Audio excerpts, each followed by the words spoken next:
Hello everyone, welcome to my channel. तो आपण मान भितर बहुत जन मेसेज करले जे मैथमेटिक्स केमिति कोन कंप्लीट करबा ता ऊपर किछि गोटे वीडियो आनिबा पई। मैथमेटिक्स में तो मो स्ट्रेटजी रे भी कहूची केमिति कोन कवर करबी, बाकी एठी भी ओवरऑली कहि दोची केमिति कोन कवर करबी। बहुत ही सिंपल रखंतु मैथ पई, ठीक अछि।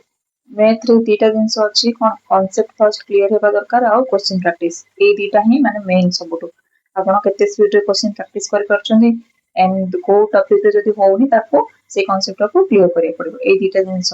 ओके, तो चलंतु स्टार्ट करिबा आज रो वीडियो। तो फर्स्ट कौन करबा, मैथ रे कांसेप्ट क्लियर गोटे लिस्ट नेबे, गोटे पेज नेबे, सेठी सब टॉपिक लिखि दियंतु कोन कोन आसुची हला सब topic, number system, HCF, LCM, profit loss, जेति के सब टॉपिक रहला, सीआई, एसआई ला, speed time distance, boat stream, mixed जो एलिगेशन रो माने से लिक्विड वाला क्वेश्चन आसुची हो कि जहाँ भी जेति क्वेश्चन आसुची ला, ज्योमेट्री जे देख सीबीआईटी रे कोन हमरो ट्रिग्नोमेट्री भी आसुची, मेंसुरेशन पार्ट भी आसुची हला। तो सेगुडा सब गोटे पेज रे लिखि दियंतु आउ गोटे टार्गेट रखंतु जेतु आउ गोटे 19 टू 18 डेज रहला दिन को 2-3 टा चैप्टर क्लोज करिया पई हला। सेमति कले ही सरीबो आ रिवाइज करिया पई टाइम मिल परिबो। तो कौन करिवे, पूरा गोटे व्हाइट शीट नहीं जे से टॉपिक गुडा लिखि देबे आउ दिन को 2टा नले 3टा टॉपिक माने सारंतु है एटा हम को चैप्टर वाइज है सारंतु। जदी कांसेप्ट क्लियर हो जायछि देन क्वेश्चन को जानतु, को question chapter wise question first करिवे आउ हां प्रीवियस ईयर क्वेश्चन मस्ट करिवे जति कि सारा आसीछि सीबीआई मोड रो हला। जदी फर्स्ट रो जोटा प्रीलिम्स रहितला आरआई रो एबे मेंस रो हला से सब क्वेश्चन बिना न देखि करिवे, आंसर न देखि करिवे, कई पार्ट ना नहीं देखिए। ओके, कहना गोटे ही फॉर्मेट तारो सब टाइप रो क्वेश्चन से क्वेश्चन आसे आउ से माने सीबीआई मोड रो क्वेश्चन टिके अलग रहउची माने हमर ऑफलाइन टू हला। तो माने जोथरे कि हमर से ऑफलाइन रे कोन ट्रिग्नोमेट्री ये सब न था किंतु एथरे ट्रिग्नोमेट्री भी क्वेश्चन आसे, ज्योमेट्री क्वेश्चन, मेंसुरेशन क्वेश्चन हला ए सब आसे। तो निहाती सेही अनुसार प्रिपेयर होंतु, ठीक अछि। एति करिवे तो तापरे माने प्रीवियस ईयर जेति कि अछि से सब क्वेश्चन करिवे, चैप्टर वाइज भी करिवे। ओके, आ जदि चाहते टाइम अच्छे तो मिक्स टाइप मिसलेशन क्वेश्चन भी आपण करि परिबे। ओके, आ चैनल ना तो कहि थी आ एथरे भी एठी भी कह दोची जदि आपनकर कांसेप्ट क्लियर नै कि चाहउछंती को चैनल देखिबे कि कोन करिवे तो माने ए सब एक्चुअली मु जोटा देखुची आ मु जेन्युइनली मते जोटा भल लागछि सेही सब कहूची। आ आपण मानको जदि कि भल को चैनल मिलिछि तो सेथरे देखन किछि भी असुविधा नै हला। तो शिवानंद सरंकर चैनल देखि परिबे काइना बहुत ही भल माने केमती स्पीडली कैलकुलेशन करि परिबे, स्पीड रे माने अप्रोच केमती रखिया दरकार को ए को केमती है ना, परसेंटेज चैप्टर को अप्रोच केमती रखिया दरकार, माने आंसर माने पूरा लागी पड़ कि न काढ़ी कि तार अप्रोच केमती रहया दरकार ताकि जल्दी आंसर टा बाहर परिबो। ओके, तो सेही अनुसार सब कवर करछन सर सब गुडा टॉपिक। तो सेही टॉपिक गुडा जो लिखिछन आपण सेटा देखिबे, कोटा कोटा आपण डाउट होची सेही वीडियो को जाई देखिबे फर्स्ट कांसेप्ट गुडा देन सेही टिक मार्क करिवे जे कांसेप्ट हेगला मते क्वेश्चन करियर अछि। ओके, नहले तो आउ कोटा देखि परिबे संजय कुमार राउत सरंकर चैनल देखि परिबे, बहुत ही सिंपल लैंग्वेज रे सब गुडा कवर करछन हैना। ट्रिग्नोमेट्री, ज्योमेट्री की मेंसुरेशन सब गुडा माने आरआई आ एआरआई माने देखिबे प्लेलिस्ट रे ताकर अछि। गोटे 3 इयर और 2 इयर तळर अछि आ गोटे बेकर 1 इयर तळर भी अछि हैना। दीटा प्लेलिस्ट अछि जोटा भी आपण देखि परिबे ताकर जायके, बहुत ही सिंपल लैंग्वेज रे आ क्वेश्चन भी सॉल्व करिछन से हैला। तो दीटा भितरु कोटा भी रेफर करि परिबे। देखो सब सार माने एक्चुअली भलो पढौछन सब प्लेटफॉर्म रे, हमर खाली गोटे कथा जे हमें का सहित अधिक कनेक्ट करि पारे, कार लैंग्वेज को कनेक्ट करि पारंती कि काहा को रिलेट करि पारंती, सेटा होचे मेन सेति कि खाली और तो समस्त भलो पढांती हैला। माने मैथ तो सब माने समस्तଙ୍କର सेम ना टॉपिक, थोड़ी ना कोन चेंज हे जिवो, सब सेम, बाकी हमें काहा सहित कनेक्ट करि पारछन तो सेही अनुसार एबे आउरी जने भलो सर दीपक सर भी अछंती हैला। तांको चैनल जो कॉम्पिटिटिव लेंस रो सेही चैनल रे भी आपण देखि परिबे हैला। तो माने रहिले जे आपण का सहित अधिक कनेक्ट करि पारछन, काहार वे ऑफ टॉकिंग, काहार बुझेय स्टाइल आपण बुझ पड़छ। ओके, तो सेटा फाइंड आउट हो गेला परे आपण सेटा को स्टिक हुअନ୍ତୁ, जो भी चैनल फॉलो करछ ताको स्टिक हुअନ୍ତୁ। ताहले काई माने कोन पाई एटा कहूची कहले, काई ना मैथ रो गोटे लैंग्वेज थाए हैला, मैथ रो गोटे लैंग्वेज थाए माने जेमति कि माने एबे सपोज किछ गोटे डिस्काउंट काढिया को देछि तो डिस्काउंट ता एबे गोटे सार गोटो सुनछन आपण तो अक्वांटेड हो गले, अच्छा डिस्काउंट ता एमति एमति करा होय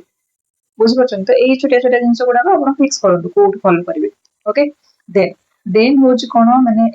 माने जेति कि 20 टा क्वेश्चन आसीबो माने कि एमति किछि क्वेश्चन थो माने बहुत इजी थो बाकी कैलकुलेशन थो, माने हमको लागिबो जे ना एटा त मो द्वारा हे जिवो मो काई छडबी कहि कि हम सेही क्वेश्चन रे लागि पड़ंती आ टाइम भी पळे ହେଲା ତ ସେଇଥିପାଇଁ ଏଇ ଯୋଉ ଇଜି क्वेश्चन को टैकल କରିବା ପାଇଁ कैलकुलेशन स्पीड ମାନେ ଏଇ ଯୋଉ ସ୍ପीड ଟାକୁ ଟିକେ ଅଧିକ କରିବାକୁ ପଡିବ ଆଉ ଏଟା କେମିତି ହବ ଡେली प्रैक्टिस ରୁ ଯଦି ଆପଣ ମକ୍ ଟେଷ୍ଟ ନେଇଛନ୍ତି ସେଇଠୁ प्रैक्टिस କରନ୍ତୁ ତ प्रीवियस ईयर क्वेश्चन प्रैक्टिस କରନ୍ତୁ चैप्टर वाइज प्रैक्टिस କରନ୍ତୁ कोठी भी प्रैक्टिस कर पारे और डेली मु जोटा स्ट्रेटजी रे भी कहथिली केମିତି हेबा दरकार गोटे दिन तो आपण 3 आवर रखंतु मैथ और रीजनिंग ପାଇଁ ହେଲା ଯଦି ଯାହାର ଟିକେ वीक हो ଯଦି ଯାହାର ହେଇ ଯାଉଛି ଦେन ଅଲଗା ସବଜେକ୍ଟ फोकस କରି परिबे ओके देन ଆଉ कोन होबे এই পয়েন্টটা মু মানে নিজে ফিল করেছি ଆଉ ଆପଣ ମାନେ ଯଦି ଫିଲ୍ କରିଥିବେ ମତେ କହିବେ ଯେ ଆମେ ଦେଖନ୍ତୁ କେବେ କେବେ ସର୍ଟ ଟ୍ରିକ ର ଇଏ ପଡି ଯାନ୍ତି ଯେ ନା ନା ମତେ ଏଟା ସର୍ଟ ଟ୍ରିକ ରେ କରିବାର ଅଛି ସେଟା କିଛି ବି ଖରାପ ଜିନିଷ ନୁହଁ ବହୁତ ଭଲ ଜିନିଷ ଯଦି ଆପଣ ମାନଙ୍କୁ ସେଟା ଆକ୍ୱାଏଣ୍ଟେଡ ହେଇ ଯାନ୍ତି ଆପଣ ସେଟା ଭଲ ଜିନିଷ ଆଉ ଏବେ କଣ କରିବେ ଆମେ ମୁଁ ଏବେ ତ କରି ଦଉଛି ମୁଁ ସର୍ଟ ଟ୍ରିକ ରେ କରିଦେବି ମୁଁ एग्जाम ରେ ଯେତେବେଳେ ବସି ମୁଁ ପୁଣି ଏଥର ମୋ ନର୍ମାଲ ମେଥଡ ରେ ସଲ୍ଭ କରୁଛି ତ ଏଟା କଣ ମିସମ୍ୟାଚ ହେଇଯାଉଛି ଆଉ ଏବେ ଯଦି ଆପଣ ସର୍ଟ ଟ୍ରିକ ରେ କରିଦେଇଥିବେ ହେଇଯାଉଥିବ ଆଉ एग्जाम ରେ ସେଇ ସର୍ଟ ଟ୍ରିକ ଟା କାମ ଦଉନଥିବ ଆଉ କିଛି ବି ହେଇଗଲା ତ ସେଠି ଫସିଯିବେ ହେଲା ଆଉ ବହୁତ टाइम टेकिंग ହେଇଯିବ ସେଇଥିପାଇଁ ଯୋଉଟା ବି ଯୋଉ मेथड କରୁଛନ୍ତି ପ୍ରାକ୍ଟିସ କଲା ବେଳେ ସେଇ मेथड କରନ୍ତୁ एग्जाम रे भी ସେଇ मेथड କରନ୍ତୁ ବୁଝିପାରିଲେ କଣ କହୁଛନ୍ତି କାରଣ ମୁଁ ଏଇ ଜିନିଷ ଫିଲ୍ କରିଛି ହେଲା ଫାର୍ଷ୍ଟ ଫାର୍ଷ୍ଟ ଯେତେବେଳେ ମୁଁ କରେ ବହୁତ ଟ୍ରିକ୍ ଦେଖୁଥିଲି ଯେ ଜଲ୍ଦି କେମିତି ହେଇଯିବ ଏଇଟା କିନ୍ତୁ ମୋର କଣ ହେଲା ନା ଏକ୍ସାମ ରେ ମୁଁ ଯେତେବେଳେ ବସେ ସେଇ ଟ୍ରିକ୍ ଟା ନ କରିକି ମୁଁ ନର୍ମାଲ ମେଥଡ ହିଁ କରେ ତାମାନେ ମିନିଂ କଣ ରହିଲା ତାହେଲେ ଯୋଉ ଟ୍ରିକ୍ ଶିଖିବାର ବୁଝିପାରିଲେ ଏବେ ସବୁ ଯେମିତି ଏକ୍ସାମ୍ପଲ ମୁଁ କହିବି 15 ର ସ୍କୋୟାର ପାଇଁ ବହୁତ ସାରା ଟ୍ରିକ୍ ଅଛି ହଁ କି ନାଇଁ ତ ଆମେ ଯଦି ଏଇ ଜିନିଷଟାକୁ ପ୍ରାକ୍ଟିସ ରେ କରିଦେବା ଦେନ୍ ଆମର ହ୍ୟାଣ୍ଡ ଟା ସେଇ ସେମିତି ଆକ୍ୱାଏଣ୍ଟେଡ ହେଇଯିବ ଆଉ ଆମେ ଏଇ ମେଥଡ ଟାକୁ କରିପାରିବା କିନ୍ତୁ ଯଦି ମୁଁ ଟ୍ରିକ୍ କଲାବେଳେ ମାନେ ମୁଁ ଘରେ ପ୍ରାକ୍ଟିସ କଲାବେଳେ ଏମିତି ଟ୍ରିକ୍ ଅନୁସାରେ କରୁଛି କିନ୍ତୁ ମୋର ଏକ୍ସାମ ରେ ସେଇ ହଠାତ୍ ମନେ ପଡିଲାନି ମୁଁ ପୁଣି ଆଉଥରେ 15 × 15 କରି କରୁଛି ତାର ইয়াର ମିନିଂ କଣ ନା ଏଇଟା ହେଇପାରିଲା ନା ଏଇଟା ହେଇପାରିଲା କୋଉଟା ବି ହେଇପାରିଲାନି ବୁଝିପାରିଲେ ତ ପ୍ରାକ୍ଟିସ କଲା ବେଳେ ଯଦି ଆପଣ 15 × 15 କରିକି କରୁଛନ୍ତି ଆଉ ଏଟା ଯଦି ସ୍ପିଡ ରେ କରିପାରୁଛନ୍ତି ତ କିଛି ଟ୍ରିକ୍ ର ଆବଶ୍ୟକତା ନାହିଁ ଆରାମ से मेथड रे करंतु जदी स्पीड रे कर परचंदी आउ प्रैक्टिस कला बेले जोटा करचंदी सेटा ही एग्जाम रे करंतु ताकि आपन स्पीड ही जिवो जो मेथड आपन स्पीड रे करि परचंदी सेही मेथड ही प्रैक्टिस करंतु आउ सेही मेथड ही एग्जाम रे करंतु मु ए जिंसटा फील करितली सेति पय ए जिंसटा मार्क करिछि आउ जेतु मोरो सब बेले प्राय ट्रिक गुडा मन रहनी को टाइम रे केमति करबी कोन करबी जदी किछि अलगा क्वेश्चन आसला मु सेठी आउ जानि पारेनी तो सेमिति रे सेति पय मु मोरो नॉर्मल मेथड ही फॉलो करी ମୁଁ ମତେ କୋଉ ମେଥଡ ଟା ବୁଝୁଛି ମୁଁ କେମିତି କଲେ ହବ ମୁଁ ଯଦି 15 × 15 କରିକି ଆରାମ ସେ ସଲ୍ଭ କରିଦେଇ ପାରୁଛି କମ ଟାଇମ ରେ ତ ମତେ ଟ୍ରିକ୍ ର କଣ ଦରକାର ଯଦି ମୁଁ ଟ୍ରିକ୍ ପାଇଁ କନଫ୍ୟୁଜ ହଉଛି ଯଦି ଟ୍ରିକ୍ ର ବୁଝା ପଡି ଯାଉଛି ମୁଁ କରିପାରୁଛି ତାହେଲେ ଠିକ ଅଛି ବୁଝିପାରିଲେ ନା ମୁଁ କଣ କହୁଛି ତ ଏଇ ସବୁ ଛୋଟ ଛୋଟ ଜିନିଷ ଧ୍ୟାନ ରେ ରଖନ୍ତୁ ଆଉ ଡେଲି ପ୍ରାକ୍ଟିସ କରନ୍ତୁ ଡେଲି ପ୍ରାକ୍ଟିସ କଲେ ହିଁ ଯାଇକି ହେଇପାରିବ ଯୋଉମାନେ ପଚାରୁଥିଲେ ମ୍ୟାଥ ପାଇଁ ତ ଭଲସେ ଭିଡିଓକୁ ଦେଖନ୍ତୁ ଆନାଲାଇଜ କରନ୍ତୁ କୋଉଟା କୋଉଟା ହଉନି ଆଉ ବସିକି ଲେଖନ୍ତୁ ଟପିକ ଗୁଡାକ ନିହାତି ଲେଖନ୍ତୁ ଗୋଟେ ବ୍ଲାଙ୍କ ସିଟ୍ ନେଇଯିବେ ନିହାତି ଲେଖନ୍ତୁ ଆଉ ଯୋଉ ଯୋଉ ଟପିକ ହେଇଯାଉଛି ସେଥିରେ ଟିକ୍ ମାର୍କ କରନ୍ତୁ ଯୋଉଥିରେ ହଉନି ତାକୁ सर्कल करके रखंतु और सेही टॉपिक गुडा कोन आपण वीडियो देखंतु नले को बुक रो सॉल्व करंतु जेमिति भी सॉल्व करंतु